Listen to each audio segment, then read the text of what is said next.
बहुत समय पहले एक राजा था जिसे राज्य भोगते काफी समय हो चुका था, फिर भी उसे राजगद्दी का बहुत अधिक मोह था।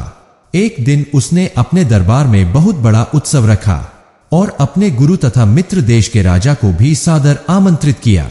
उत्सव को और अधिक रोचक बनाने के लिए राजा ने राज्य की सुप्रसिद्ध नृत्य को भी बुलावा भेज कर बुला लिया। शाम हुई, भव्य उत्सव शुरू हुआ। राजा ने कुछ स्वर्ण मुद्राएं अपने गुरु को दे दी ताकि नर्तकी को अच्छी गीत नृत्य पर वह उसे पुरस्कृत कर सके। सारी रात नृत्य चलता रहा है। सुबह होने वाली थी। नर्तकी ने देखा उसका तबले वाला ऊंघा रहा है और उबासी ले रहा है। उसको जगाने के लिए नर्तकी ने एक दोहा पढ़ा। बहु बीती थोड़ी रही, पल पल गई बिहाई, एक पल के कारण कहीं कलंक न लग जाए। अब इस दोहे को अलग अलग व्यक्तियों ने अलग अलग रूप में अर्थ निकाला। तबले वाला सतर्क हो गया और तबला बजाने लगा। जब यह बात गुरु ने सुनी तो गुरु ने सारी मोहरें उस मुजरा करने वाली नर्तकी को दे दिया। वही दोहा उसने फिर पढ़ा तो राजा की लड़की ने अपना नवलखा हार उस नृत्यकी को दे दिया। फिर उसने वही दोहा दोहराया तो राजा के लड़के ने अपना मुकुट उतार कर दे दिया।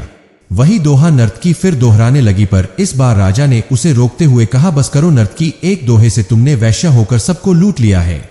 जब यह बात राजा के गुरु ने सुनी तो गुरु की आंखों में पानी आ गया और कहने लगा, राजा इसको तू वेश्या ना कहो, अब यह मेरी गुरु है, इसने मेरी आंखें खोल दी है।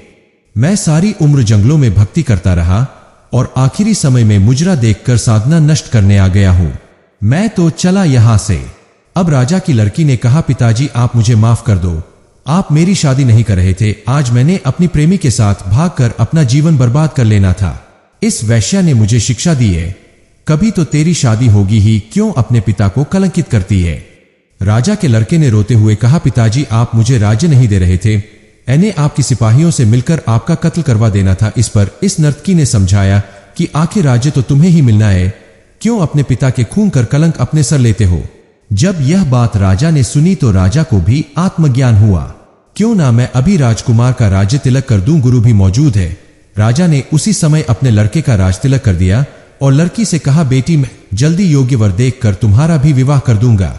यह सब देखकर मुजरा करने वाली नृत्यकी ने कहा कि मेरे एक दोहे से कितने लोग सुधर गए, मैं तो ना सुधरी। आज से अपना धंधा बंद करती हूं प्रभु, आज से अभी तेरा नाम सुमिरन करूंगी। निष्कर्ष समझ आने की बात है, दुनिया बदलते देर नहीं लगती। एक दो है कि दो लाइन से भी हृदय परिवर्तन हो सकता है, केवल थोड़ा आधार रखकर चिंतन करने की आवश्यकता है। जाते जाते दो लाइन और सुनो क्या खूब कहा है।